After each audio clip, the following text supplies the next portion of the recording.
신약 성경에 4개의 복음서를 가지고 있는데 그 4개의 복음서 가운데 제일 먼저 기록한 복음서가 마가복음입니다. 마가는 마가복음 1장 1절을 통해서 하나님의 아들 예수 그리스도의 복음의 시작이라 이렇게 선포하면서 시작을 합니다. 이 복음이라는 이 헬라어 단어 유앙겔리온이라고 하는 이 단어는 좋은 소식, 기쁜 소식, 승리의 소식 이런 의미를 가진 단어입니다. 그런데 우리나라에 보면 그 이단들이 참 많은데 이단들이 성경에 나오는 좋은 단어들을 다 사용하고 있어가지고 좀 귀한 의미들을 퇴색시켜 버리기도 합니다. 기쁜 소식이라는 단어도 한 이단이 사용을 하므로 길을 가다가 이 표현을 보면 참 조심스럽게 느껴지기도 하죠. 아무튼 복음 중에 복음, 좋은 소식 중에 좋은 소식은 바로 예수 그리스도의 소식이기에 마가가 하나님의 아들 예수 그리스도의 복음의 시작이라 이렇게 선포하고 있습니다. 자, 이 복되고 귀한 소식을 올바로 듣고 올바로 받아들인 사람은 이 복음, 이 예수 그리스도의 십자가 복음, 생명의 복음을 전하면서 살고자 하는 그런 마음이 생깁니다. 죄와 사망의 자리, 멸망의 자리에 있다가 생명의 구원자 주 예수 그리스도의 복음을 듣고 구원자 예수님을 만났기에 사람들에게 전하고자 하는 이런 마음이 생기는 것입니다. 하나님께서 만드신 세상, 이 하나님이 창조하신 세상, 보시기에 좋게 만드신 세상에서 인간들의 죄가 점점 더 심해져 가고 창세기 6장 5절 말씀을 보면 여호와께서 사람의 죄악이 세상에 가득함과 그의 마음으로 생각하는 모든 계획이 항상 악할 뿐임을 보시고 이런 상태까지 가게 되었습니다. 하나님은 결국 심판의 날을 준비하시고 온 세상을 심판하시는 중에 한 사람 노아를 바라보십니다. 창세기 6장 18절 말씀을 보면 그러나 너와는 내가 내 언약을 세우리니 너는 내 아들들과 내 아내와 내 며느리들과 함께 그 방주로 들어가고 이렇게 말씀을 합니다. 온 세상을 심판하시는 중에 노아와 그의 가족들을 살려주신다는 것은 그 노아의 가정에게 상당히 좋은 소식이었습니다. 그러면 노아는 방주를 지으면서 다른 사람들이 이 심판하는 가운데 구원을 받을까봐, 건짐을 받을까봐 아무도 모르게 숨어서 방주를 지었을까요? 사도 베드로는 베드로후서 2장 5절을 통해 이렇게 설명을 해줍니다. 옛 세상을 용서하지 아니하시고 오직 의를 전파하는 노아와 그 7 식구를 보존하시고 경건하지 아니한 자들의 세상에 홍수를 내리셨으며 하나님이 심판하실 때의 모습을 이렇게 설명하는데 여기 보면 노아를 어떻게 설명하냐면 오직 의를 전파하는 노아와 이렇게 표현합니다. 의를 전파하는 노아라. 여기 전파한다는 이 헬라어 단어는 진리의 전도자라는 뜻입니다. 진리의 전도자라 이런 뜻을 가진 단어입니다. 그 거대한 방주를 노아가 짓는 것 자체가 이미 생명의 길을 전하고 있는 모습이기도 합니다. 아무튼 복된 소식, 생명의 복음을 들은 사람, 참된 생명의 구원자이신 주 예수님을 올바로 만난 사람은 그 귀한 소식을 전하고자 하는 마음이 생기는 법입니다. 그러기에 안드레도 자기 형제 베드로에게 예수님을 소개했는데 오늘 본문을 보면 빌립이 같은 동양 사람 나다나엘에게 예수님을 소개하고 있습니다. 이제 오늘 본문에서 빌립이 나다나엘에게 예수님을 전하는 이 모습을 보면서 우리도 이 복 복된 소식, 아름다운 소식을 가진 주님의 백성들로서 많은 사람에게 복음을 전파하며 살아가는 이런 복 있는 사람들로 살 수 있기를 바랍니다. 첫 번째로 우리는 본문에서 빌립이 소개하는 예수님을 봅니다. 빌립이 소개하는 예수님. 우리 본문 45절을 다시 한번 같이 읽어보겠습니다. 봅니다. 시작. 빌립이 나다나엘을 찾아 이르되 모세가 율법에 기록하였고 여러 선지자가 기록한 그 일을 우리가 만났으니 요셉의 아들 나사렛 예수니라. 자, 여기 빌립은요, 나다나엘에게 예수님을 소개하는데 세 가지 정도의 표현을 씁니다. 예수님을 세 가지 정도의 표현을 가지고 예수님을 소개하고 있습니다. 첫 번째는 우리가 만난 예수님, 이렇게 표현합니다. 우리가 만난 예수님이라. 주 예수님의 부르심을 받고 예수님을 따르는 빌립은 이미 세례 요한의 제자였던 안드레와 요한, 그리고 안드레의 소개로 예수님을 만난 베드로가 이미 있었기 때문에 빌립이 내가 만난 예수님 이러는 게 아니라 우리가 만난 예수님이라 이렇게 소개를 하는 겁니다. 우리가 만난 예수님. 세례 요한의 제자였던 요한과 안드레가 예수님을 만나는 과정과 베드로가 예수님을 만나는 과정이 다릅니다. 그리고 빌립이 예수님을 만나는 과정도 다릅니다.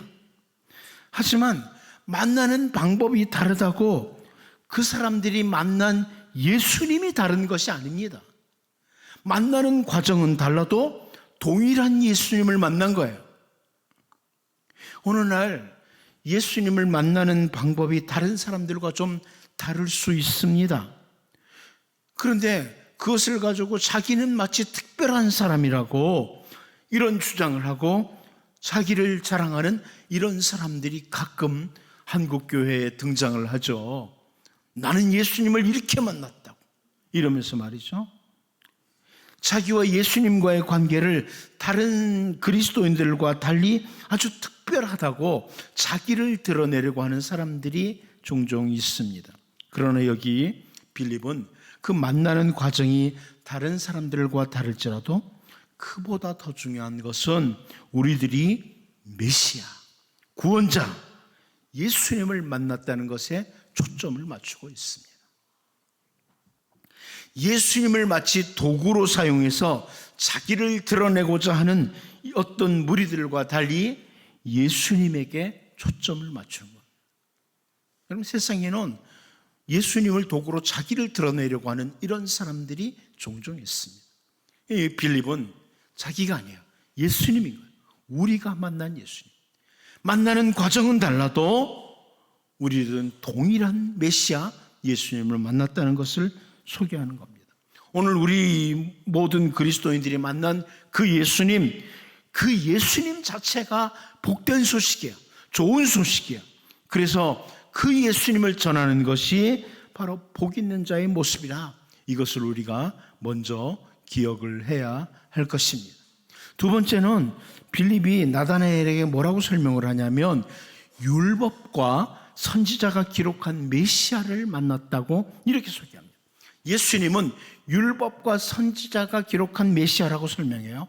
45절을 다시 보면 빌립이 나다나엘을 찾아 이르되 모세가 율법에 기록하였고 여러 선지자가 기록한 그 일을 우리가 만났으니 요셉의 아들 나사렛 예수니라.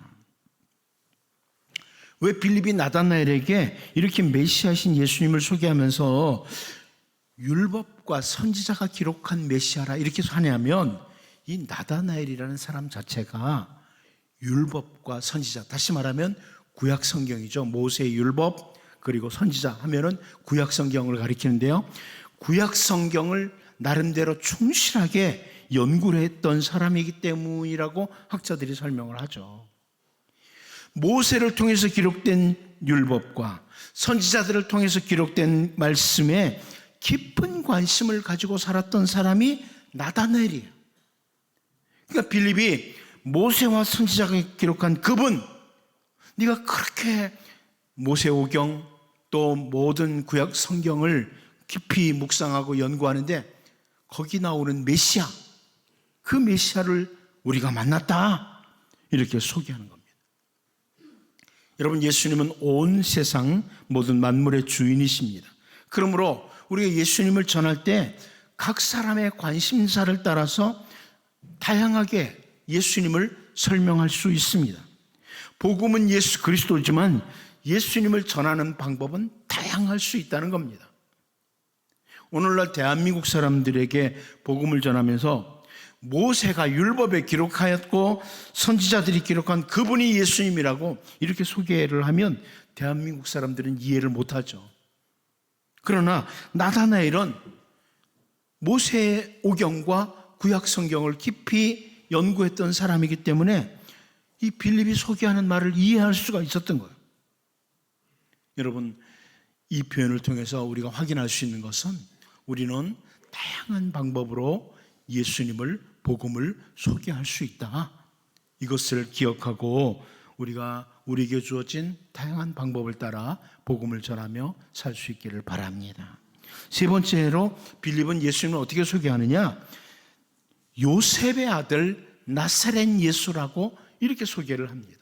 요셉의 아들 나사렛 예수라. 45절을 다시 보면요, 빌립이 나다나엘을 찾아 이르되 모세가 율법에 기록하였고 여러 선지자가 기록한 그 일을 우리가 만났으니 요셉의 아들 나사렛 예수니라, 이렇게 표현합니다. 동방이죠. 페르시아에서 온 박사들이 예루살렘에 와서 유대인의 왕으로 나신 이가 어디 계십니까? 이렇게 질문을 했을 때 예루살렘이 소동을 했습니다. 박사들이 예수님께 경배를 하고 돌아간 뒤에 헤롯이 아기 예수님을 죽이려고 하니까 주의 사자가 요셉에게 애굽으로 피하라고 지시를 했습니다. 그 헤롯이 죽은 후에 이제 이스라엘 땅으로 다시 돌아가라, 이런 지시를 받고 요셉과 마리아 그리고 아기 예수님이 돌아오는데 어디로 옵니까? 나사렛이라는 곳으로 돌아옵니다. 그래서 마태복음 2장 23절을 보면 나사렛이란 동네에 가서 사니 이는 선지자로 하신 말씀에 나사렛 사람이라 칭하리라 하심을 이루려 함이로라, 이렇게 말씀해주고 있습니다. 바로 이런 이유 때문에 빌립은 예수님을 소개하는데 요셉의 아들 나사렛 예수, 이렇게 소개를 하는 겁니다. 요셉의 아들 나사렛 예수다, 나사렛 사람 예수라고 이렇게 소개를 해요. 여러분, 이 표현은 예수님의 인성을 잘 보여주는 겁니다. 예수님의 인성, 예수님의 사람 되심을 보여주는 거예요. 하나님의 아들이신 예수님께서 바로 죄에 빠진 우리를 구원하시기 위해서 동정녀의 몸에서 태어나심으로 이렇게 사람 되심을 확인하기 위해서 요셉의 아들 나사렛 예수라고 설명해 주는 겁니다. 예수님의 성육신, 인카네이션, 하나님의 사람 되심, 이것은 우리에게 너무나 복되고 기쁜 소식입니다. 이제 빌립이 나다나엘에게 예수님을 소개했던 것처럼 우리들도 각자 다양하게 예수님을 소개하고 복음을 증거하며 살아갈 수 있기를 바랍니다. 크게 두 번째로 이제 반론을 제기하는 나다나엘을 보게 됩니다.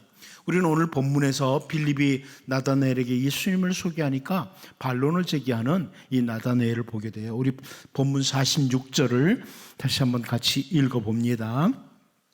보겠습니다. 시작. 나다나엘이 이르되 나사렛에서 무슨 선한 것이 날 수 있느냐? 빌립이 이르되 와서 보라 하니라. 여러분, 나다나엘이 나사렛에서 무슨 선한 것이 날 수 있느냐? 왜 이런 표현을 합니까? 단순히 나사렛이라는 동네를 무시해서 하는 말이 아닙니다. 이 나다나엘은 율법과 선지자, 구약 성경을 깊이 묵상하고 알고 있던 사람이었습니다. 동방에서 온 박사들, 페르시아에서 온 박사들이 유대인의 왕으로 나신 이가 어디 계시냐? 이렇게 질문했을 때 마태복음 2장 4절 말씀을 보면 왕이 모든 대제사장과 백성의 서기관들을 모아 그리스도가 어디서 나겠느냐 물으니 그럽니다. 자, 페르시아의 손 박사들은 유대인의 왕으로 나신 이가 어디 계시냐고 물어봤는데 헤롯 왕은 그리스도가 어디서 나겠느냐 이렇게 대제사장과 서기관들에게 물어봤어요. 이 표현은 헤롯 왕도 박사들이 질문한 유대인의 왕이라는 분은 바로 그리스도라는 것, 메시아라는 것을 알고 있었던 겁니다. 왕이라는 이 유대인의 왕이라는 표현과 메시아, 그리스도라는 말씀이 연결되어 있다는 겁니다. 그래서 대제사장과 서기관들, 소위 율법학자들이 마태복음 2장 5절 6절을 통해서요 이르되 유대의 베들레헴이에 오니 이는 선지자로 이렇게 기록된 바 유대 땅 베들레헴아 너는 유대 고을 중에서 가장 작지 아니하도다. 내게서 한 다스리는 자가 나와서 내 백성 이스라엘의 목자가 되리라 하였음이니이다. 이렇게 설명을 합니다. 선지자 미가를 통해서 이미 선포된 그 왕, 그 메시아, 그분은 베들레헴에서 나실 것이다. 이것을 구약을 묵상하는, 구약을 연구하는 사람들은 다 알고 있는 거예요. 마찬가지입니다. 모세와 선지자 구약 성경을 알고 있었던 나다나엘도 역시 빌립이 요셉의 아들 나사렛 예수라고 이렇게 말을 하니까 나사렛? 아니 메시아가 나사렛이라고? 나사렛에서 무슨 선한 것 메시아가 올 수 있느냐? 이렇게 질문을 한 겁니다. 이 말씀은 나다나엘도 역시 메시아를 기다리는 사람 중에 하나였다는 것을 확인시켜 주는 겁니다. 메시아의 필요성을 안 거예요. 죄 가운데 빠져있는 인간, 도무지 인간의 힘으로는 하나님께 이룰 수 없는 이런 백성인 것을 알고 오직 참된 구원자는 하나님이 약속하신 그 메시아이심을 알고 메시아의 임하심을 기다리던 사람이 바로 나다나엘이었다는 겁니다. 오늘 우리 주변의 모든 사람들에게 동일하게 주 예수님이 필요합니다.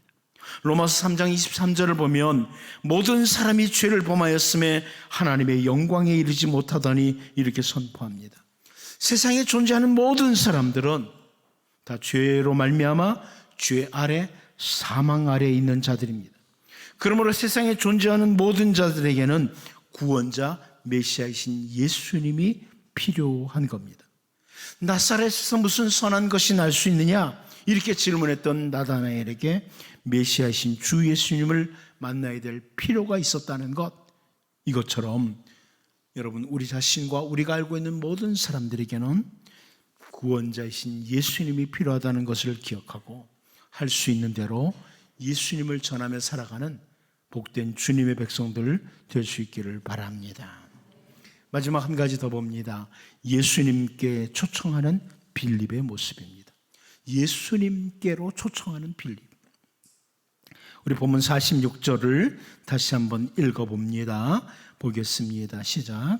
나다나엘이 이르되 나사렛에서 무슨 선한 것이 날 수 있느냐? 빌립이 이르되 와서 보라 하니라. 구약 성경에 메시아이신 구원자는 베들레헴에서 오신다고 했는데 나사렛 사람이라고 칭하는 그 예수란 분이 어떻게 메시아냐?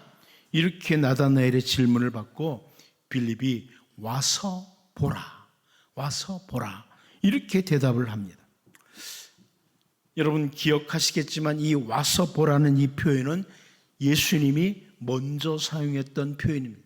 예수님께서 앞부분에서 사용했죠. 세례 요한의 제자였다가 예수님을 따르게 된 두 제자에게 예수님께서 앞절 38절을 보면 와서 보라, 와서 보라 이렇게 말씀하셨습니다. 우리가 38절을 살펴볼 때 와서 보라는 이 표현은 당시에 랍비들이 사용했던 권위 있는 초청 형식이었다. 이렇게 제가 설명을 드렸습니다. 이 와서 보라 이 표현은 당시에 뛰어난 랍비들이 사람들에게 권위 있는 초청으로 할 때 사용했던 표현이에요. 그런데 오늘 본문에서 빌립이 나다나엘에게 예수님이 사용했던 그 표현을 사용하고 있어요. 예수님이 사용한 표현을 사용하고 있습니다. 그런데 이 표현은 빌립이 자기 자신에게 와서 보라는 이런 표현이 아니죠. 예수님께로 와서 보라, 이런 표현이에요. 빌립은 단순히 우리가 가지고 있는 어떤 논리보다 와서 사실을 보라, 와서 그분을 직접 만나보라, 이런 의미를 가지고 이렇게 표현한 겁니다. 그래서 신약 학자들은 빌립의 이 와서 보라는 표현은 이미 예수님께서 요한과 안드레에게 하신 뜻을 올바로 이해하고 난 후에 제자들 사이에 와서 그분을 만나보라는 이런 표현, 이게 제자들 사이의 어떤 신호로 사용한 것이다, 이렇게 설명을 합니다. 그러니까 그동안 가지고 있던 이론이나 생각들 다 내려놓고 직접 예수님께 와서 보라, 이런 표현이에요. 오늘날 우리들이 이미 예수님을 만나고 예수님을 영접했다고 하지만 우리가 예수님의 모든 것을 다 알고 있는 사람들이 아닙니다. 우리가 예수님의 모든 걸 다 알고 있는 사람은 사실 아직 한 사람도 없어요. 사람들이 나다나엘처럼 이해하지 못하고 던지는 질문들에 대해서 모든 것들을 이론적으로 대답해 줄 수 있는 사람은 없습니다. 사실 빌립은 메시아가 베들레헴으로부터 오신다고 했는데 나사렛 사람이라는 것을 빌립이 설명할 수가 없었어요. 왜 그러지? 메시아는 베들레헴에서 오시는데 왜 나사렛 사람이라고 하지? 설명할 수 없어요.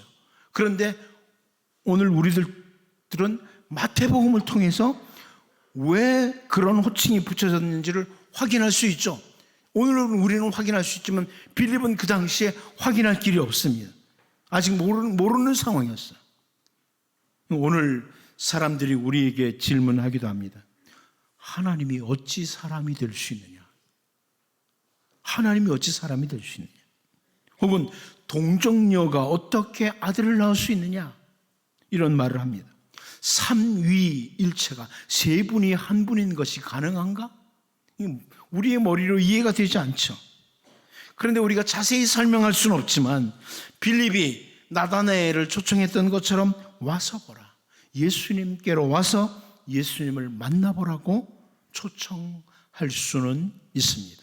우리는 단지 예수님께로 초청을 하고 성령님께서 일하심으로 그 사람으로 하여금 예수님을 인격적으로 만나도록 해 주시는 것입니다. 여러분, 바울 사도가 비시디아 안디옥에서 생명의 복음을 전함으로 그 지역 사람들을 예수님께로 초청을 합니다. 그런데 사도행전 13장 48절을 보면 이방인들이 듣고 기뻐하여 하나님의 말씀을 찬송하며 영생을 주시기로 작정된 자는 다 믿더라, 이렇게 말씀합니다. 그러니까 우리는 전하는데 일하시는 것은 성령님이신 겁니다. 내가 예수님 믿으세요. 어떻게 예수님 믿어요? 성령님이 역사하실 때 가능하다는 겁니다. 빌립이 나다나엘에게 와서 보라 초청을 했던 것처럼 오늘 우리들은 많은 사람들로 하여금 예수님을 만나도록 초청하는 귀한 사역을 하는 겁니다. 이제 여러분, 오늘 본문에서 빌립이 나다나엘을 전도했던 이 부분을 보면서 우리도 예수님께로 이제 죄에 빠진 수많은 사람들을 초청하는, 그래서 성령님의 역사로 예수님을 만나도록 해주는 이런 중간 역할을 하는 이 도구로 사용되는 귀한 복 있는 사람들로 살 수 있기를 바랍니다. 기도합니다. 하나님 아버지, 빌립이 나다나엘에게 예수님을 소개했던 것처럼 오늘 우리들도 다양한 방법을 통해 예수님을 소개하는, 내가 아니라 예수님을 소개하는 그런 신실한 주님의 백성들이 되게 도와주시고 우리 모두에게, 세상에 존재하는 모든 사람에게 메시아 구원자가 필요한 것을 기억하고 예수님께로 많은 사람들을 초청해서 예수님과 인격적으로 만나는 그 일에 도구로 사용되는 우리 모두가 되게 하여 주옵소서. 예수님의 이름으로 기도하옵나이다. 아멘.